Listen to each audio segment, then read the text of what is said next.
What would Michael Morningstar's species look like? Stick around to find out. Michael Morningstar is an interesting reoccurring antagonist in Alien Force and Ultimate Alien. I hear he's also in Omniverse, but I've never seen those parts, so mostly I'll be focusing on his debut episode, All That Glitter in Alien Force Season 1, Episode 5. When we are introduced to Michael, he claims to be a plumber's kid and gets his powers from his dad. The issue, though, is we don't know how truthful this is. We know he lies a lot in the episode, but it is clear that he isn't pure human. He gets his powers from some alien or magical force. So what do we know about whatever species of alien this is? First thing we see him do is use his powers. He has a few of them, like flight, energy blast, but then secretly he also has abilities like energy absorption, and with it, to a low extent, hypnosis.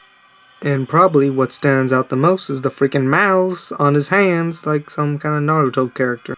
Even more creepy about him is they aren't always there. He seems to have the ability to make them manifest and disappear at will, even able to do this very quickly with his victims like Gwen not even noticing that they were bitten. But when they are bitten with them, they don't leave a mark as much as just a magical tattoo sort of things. So these might not be just actual physical mouths, but more of a magical interpretation to our senses. And of course, the most obvious one is that when he uses his powers, his skin turns a goldish color, and it seems to be almost like a foil that sits on top of his skin as it peels away whenever his energy is drained. Something else that should be noted is we see with the plumber's kids, some take on the full appearance of the alien, some are fully human in their appearance, and some are in a middle ground between the aliens. So technically, the species that Michael is could just look like a normal human, but that wouldn't be nearly as fun, so we're going to go with the idea that he just takes over the human appearance. And for one of the main inspirations I used when designing the alien, the mouths, I think they reminded me a lot of a species we have here on Earth that I wanted to use. The lamprey. These lake monsters are jawless fish that use their toothy mouths to latch on to prey and suck out their blood.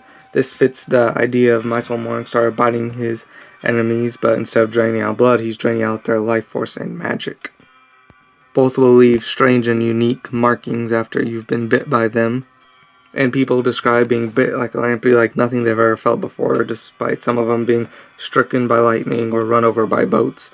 This could also be a slight inspiration for the hypnosis powers that we see of Michael being able to take over his prey's minds. However, I think just a golden lamprey in space isn't the most interesting and kind of lacks some of the ideas. We know that the mouths are on the hands as well, so I'll be incorporating a little bit of human aspects and just alien designs in general to make it more interesting. And here it is. This is what I think the species would kind of look like, but there's a lot more to this design than meets the eye, so let me go into some of the lore I also created for it. With both of his names, Michael Morningstar and Darkstar, the name Star appears. So I think this would play a part in the name of the species. He might have gotten it from his father specifically and decided to keep using it. So I decided to call them Star Sappers. The idea is they kind of fly around through space looking for pockets of energy, life force, stars, planets, mana, etc. When they find it, they latch onto it and begin to suck it out the energy. And to further emphasize the star shape, I made their silhouette appear a little bit like a star. So if you just saw one of these flying down from the sky, it almost looked like a star coming down and attaching itself to the planet, as you can kind of see here with some diagrams. One of the interesting things I decided would be that they would be very isolated individuals, only meeting up to continue the species. We see with Michael that whenever the energy is drained, it kind of makes a vacuum. His prey that he drained gets the ability to drain others.